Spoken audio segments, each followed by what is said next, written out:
Hello and welcome to revision tips for SIPS Level 5 Advanced Diploma in Procurement and Supply. This is Module 8, which is Project and Change Management, and Learning Outcome 3, which is to understand approaches to the planning and management of projects and change initiatives. So we'll look at the structures of corporate governance, the common objectives of projects, and the approaches to the management of risks, as well as any methodologies for planning projects. So the success of a project, particularly if it's large or complex, will depend on the right conditions being in place, which does include clear decision making, having an individual with accountability for the success of the project, a way of ensuring key stakeholders that can check on and feed into projects as it happens, and the responsibilities of the project board, which will include approving the initiation of the project. The project manager will give the board a project initiation document, a PID, and that will have all the key information in it and a plan for the project as well as the justification for its initiation. The board will also be responsible for setting, approving the goals and the scope of the project, along with project aims, the board reviews, who then agree the budgets and timeframes as specified in the PID, as well as criteria by which to measure the quality and/or effectiveness of the project or output. Developing and improving the project plan, the project board will work closely with the project manager in developing the plan to ensure that it's carried out effectively and within the agreed spec. They'll also provide support and guidance to the project manager. The project manager will ensure the project is carried out effectively by their team, ensuring good communication both within the project and with other stakeholders, as well as regular communication with the project manager. The board will ensure that the progress of the project is being reported to stakeholders, particularly the users and suppliers that are affected by the project outputs. Establishing risk management strategies or a risk exit for every project. The board will support the project manager in identifying those risks associated with the project and looking at how they can be managed. Providing funds and resources it deems necessary for the project. The board will authorise the use of any products, resources or funds, which does include manpower, that are required by the project team, and track progress of the project, ensuring it stays within the agreed metrics. But the board is also responsible for ongoing monitoring of the project as it progresses and as they receive challenges. To ensure collaboration and project success, it's crucial for all project stakeholders to understand their role and responsibility and those of the other project members. This is essentially important when project teams are complex due to their large size. Involvement in distributed team members or reliance on staff from multiple departments can cause problems. So the project responsibility chart identifies the people involved, the tasks and their responsibilities, accountabilities, who they consult with and who they need to be keeping informed. This can sometimes be referred to as a RACI. A RACI matrix will look at who's responsible, who's accountable, who you need to consult and who you need to inform. So coming back to that term, the PID, the project initiation document. This is lots of bundles of documents in a logical reference that works to collect all the information that's needed to start and run a project, and it gives it a good foundation. After that, the PID must be transferred to all the stakeholders, including the sponsors. This forms the basis of the project management, and the documents from which the PID is composed includes the business case, in which the project justification can be found. But it also will have the communication plan and the project plan. It represents a detailed version of a startup document, sometimes known as a project brief. But it will also include details like the goals and objectives, what are the critical success factors by which achievement or objectives will be judged, the scope of the project, a risk assessment, the roles and responsibilities within a project team, the control mechanism, reporting line and procedures, and a list of planning milestones, as well as the budget. Project management can be structured in one of three ways: functional, projectized, or matrix. The structure chosen will depend on the nature of the project and the organisation which the work is taking place. A functional structure, the project structure, mine is a hierarchical organisational structure, and the project is organised by delegating tasks to several function units or departments. Each department will complete its stage of the project sequentially. There is either no project manager, or if one exists, they act as more of a coordinator. Senior managers of each department are accountable for their respective sections of the project. Projectized structures is where the project manager assembles a team from various departments. The team work for and report to the project manager, who ultimately is responsible for the project and for reporting to the project board and the executive. This structure is common for large, high-value or more complex projects. And then a matrix structure aims to merge the best aspects of functional and projectized structures together. In projects using this structure, the responsibility of the project is shared between the project manager and the functional manager.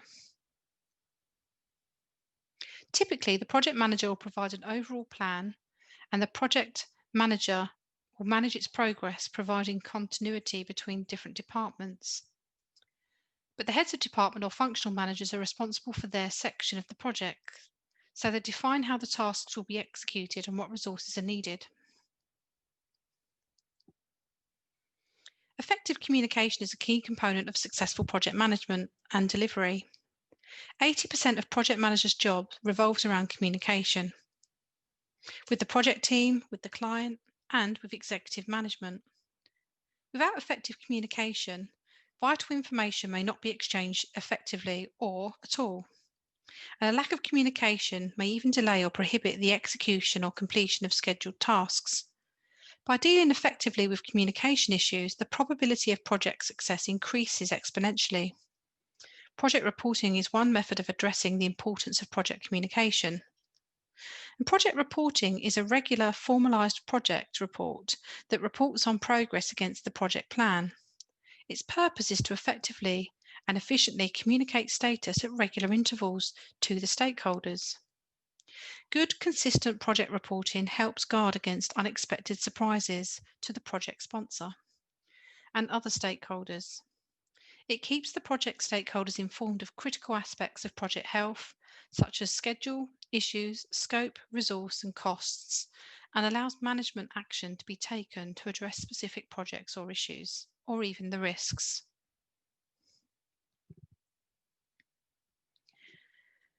The importance of objectives may change over time within a project life cycle. In this example, during planning, cost, schedules, and performance are all critical.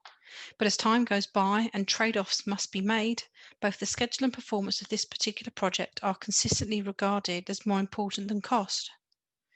As the project nears completion, it appears that the most important, that performance is the priority to prove that the project was a success. And recapping on something we looked at in Learning Outcome 1, which is the iron triangle, you've got the cost, quality, time balance between all of those things in any project. So the project team's job is to deliver the agreed objectives within the time frame, the budget that are specified in the planning stage. And this means managing a constant tension between cost, quality, and time. There are two contexts in which the project manager does this: in the planning stage and during the project, when it's progressing along a planned or expected trajectory. In the event of unforeseen changes in the project, i.e. a change to its time frame, scope, or budget, you will need to be completing different things at the planning stage. The project plan will specify any project constraints, and the time frame for delivery should be clear, including milestones along their expected date of completion. But the budget will also be confirmed before the project is initiated, but the board or exec will usually be involved in confirming both budget and time frame, as these are important metrics in the cost-benefit analysis that ultimately justifies the project. Planning a project We will ensure that the constraints do not threaten the ultimate quality or scope of the project. This requires the project manager to manage the constant tension between the cost, quality, and time, and the relationship between these three constraints is illustrated by the project management triangle, or as I said, the iron triangle. But the project diamond on the right-hand side is another way of viewing the constraints. This model shows a fourth constraint that a project manager has to manage in order to meet the expectations. The model has customer expectations in the center, with scope, quality, time, and cost on the other side. So a project manager can use checkpoint reports to ensure that any variations in terms of cost, quality, time are noted quickly. This can give the project team a chance to correct issues before they spiral. But unplanned shifts may be balanced out in order to prevent negative impacts on quality. If, for example, the customer requires the project to be completed sooner than planned, the scope of the project would need to be reduced. Procurement professionals should ensure that project is run as cost effectively as possible and managing expectations from the start in order to minimize the chance of conflict between time, cost, quality, and ultimately of the project losing viability as it progresses. Now, a technology development project will be a piece of technical experimental work. It will build on existing breakthroughs, discovery, or inventions that may or may not yet have been patented. The technology project development will define a research and technical activity with a specific plan and goal that's defined and agreed with the purpose of adding value into the newly emerged or existing intellectual property, such as providing applied utilities or demonstrating repeatability and robustness or establishing data for broader intellectual property protection. But sustainability has to come into play as well, and that comprises three aspects: people, planet, and profit.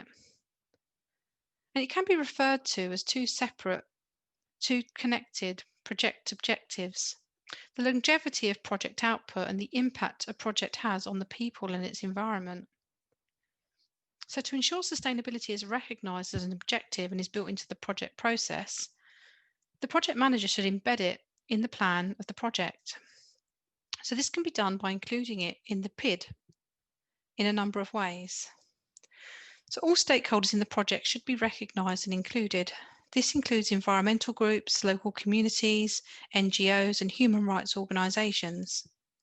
They should specify how the project's sustainability will be measured and monitored. The constraints specified in the document should include the project's social and environmental impact. And project constraints should be reflecting regulation directives and recent initiatives that aim to ensure sustainability within the project. For example, in the UK, the Carbon Reduction Committee Energy Efficiency Scheme is a mandatory carbon trading scheme. It ensures large projects with private sector and public sector organisation take action to minimise their environmental impact. So procurement can aim to build sustainable standards into projects, making sure the supply chain is mapped. That involves the effort to ensure all suppliers further up the chain are known and included. Suppliers, including smaller organisations, are communicated with and the standards explained. Suppliers are rated in terms of sustainability credibility. They're audited and they must provide the relevant standards and certificates and meet compliance requests. But the main impacts experienced by the local community during major projects will include noise pollution, vibration, general pollution, as well as fugitive dust and soil and dirt, an inconvenience on parking or closure of roads, or an increase in traffic or pavement obstruction, some security or health and safety issues, or the fact that the site has hoardings or fencing, disruption to pedestrian access, or general disorder of site and the surrounding area. You could have temporary power cuts, and harassment sometimes occurs, such as wolf whistles from the site workers. And some people feel it's an invasion of privacy. Could be blocking out your television reception, and there could be litter left behind. Now, in its simplest form, a supply chain is composed of a company and its suppliers and its customers. This is a basic group of participants that create a simple supply chain. Extended supply chains contain three additional types of participant. First, there is the supplier's supplier, or the ultimate supplier at the beginning of the extended supply chain. Then there's the customer's customer, or the ultimate customer at the end of the supply chain. And finally, there is a whole category of companies who are service providers to other companies in the supply chain. These companies provide logistics, finance, marketing, and IT. And all or some of these participants may be involved or affected by projects. So it's important that you communicate that with your supply chain. All projects and programs will contain risks because they are unique, constrained, and based on assumptions, performed by people and subject to external influences. Risks can affect the achievement of objectives either positively or negatively. But risks include both opportunities and threats, and both should be managed through the risk management process. That process starts with the establishment of circumstances in which the risks will arise. They're identified and documented in a risk register. And risk analysis may also be used to determine the combined effect of risk of objectives. The risks are then graded in terms of impact and probability. The process continues with risk response planning, aiming to avoid, reduce, transfer, or accept any of those threats.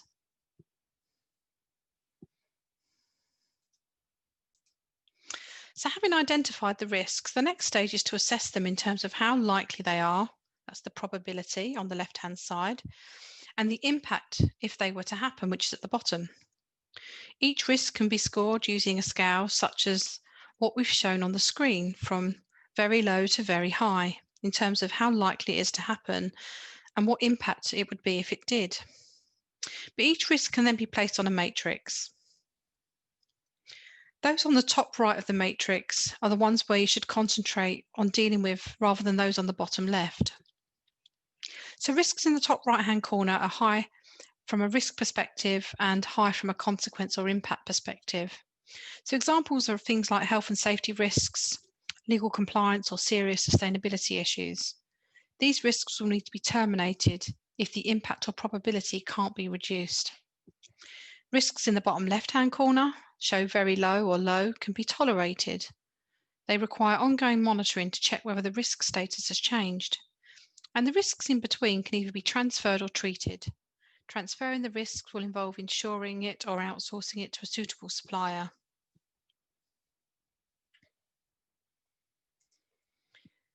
Now, a risk register or risk log is a document, usually a spreadsheet, that contains all of the risks of a project.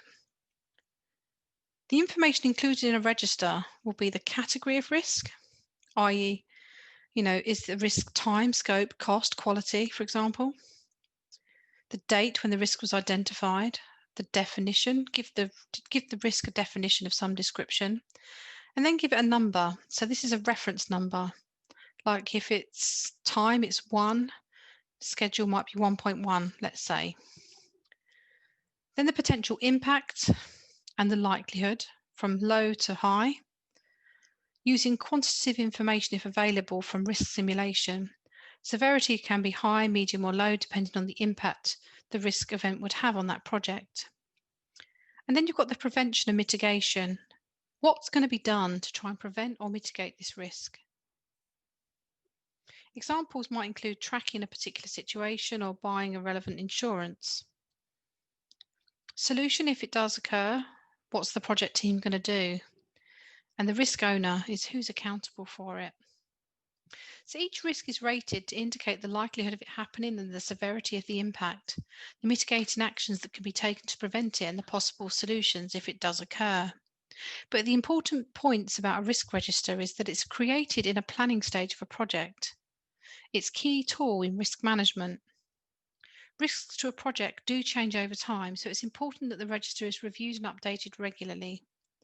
And by assessing, evaluating, and recording risks, it allows the project managers to take a more proactive approach rather than a reactive approach. It's also an effective communication tool used to keep the project team and stakeholders up to date. And for a project procurement, the risk register might be reviewed when examining supplier options, agreeing the terms, agreeing the contracts, or even taking delivery or inspecting suppliers. When reviewing a project, it's helpful to have access to historical record of project risks and the actions that were taken to mitigate them. So the management of risk in supply chain starts with firstly identifying those risks. That's the art of what if. Consider things like the elements of the strategy, the territories in which the supply is based, the size of your organisation, what's going on in the wider economy, the culture and geography.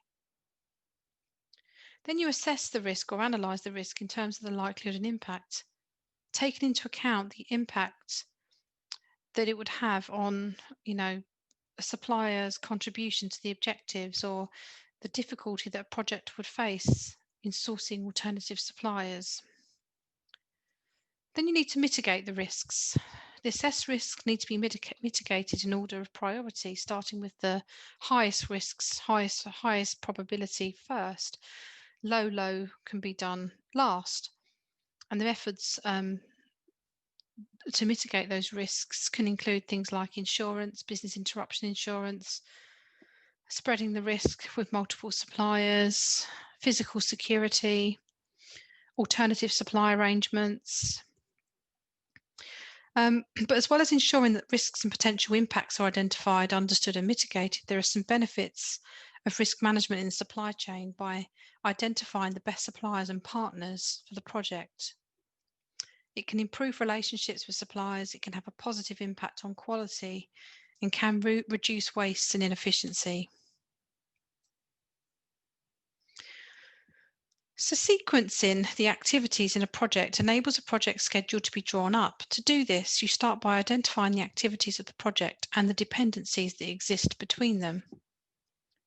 Dependencies are the relationship between the tasks that dictate the order in which they're approached.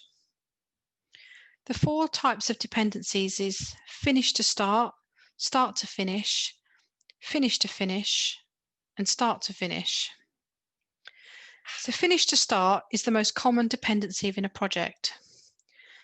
They can be categorized as mandatory or discretionary, internal or external, and often an activity can have multiple dependencies of different types. Now, once the dependencies between the activities have been identified, the activities can be sequenced so the activities follow those which they are dependent on. And once those activities have been sequenced in that way, the task duration can be added so the expected duration of the project can be estimated. In this way, a project schedule network diagram can be created which clearly shows the sequence of activities and the whole project schedule. By including lead time and lag time in the schedule, the project manager ensures that the plans reflect the real life factors that affect scheduling.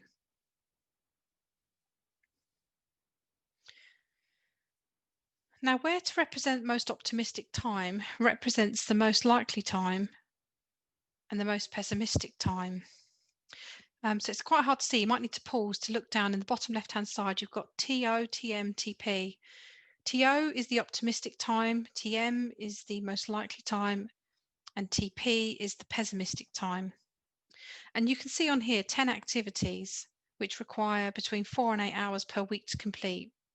Using probability factors, it can be seen that these tasks may take longer than the allocated time, like 20 hours to complete activity 1. There's a buffer which has been built into that project time as a contingency. And lastly, you could use Gantt charts and baselines. So a Gantt chart is a visual representation of a project and the number of weeks and the milestones that you need to achieve. And the milestones are the green squares on the screen. These are discrete tasks that have an effect on the deadline, and that moves towards the project. They're commonly used in large projects and can help procurement to monitor the deadlines and ensure they're easily met, looking for bottlenecks and identify important dates very easily. It may require a little bit of expediting where you track the progress of something happening in a project to make sure that it's being done and it's going to meet the deadline that you expect. But scheduling is about understanding the organisation's need and planning accordingly, ensuring that everything is received and done in a timely fashion. And that is the end of Learning Outcome 3. Thank you for watching.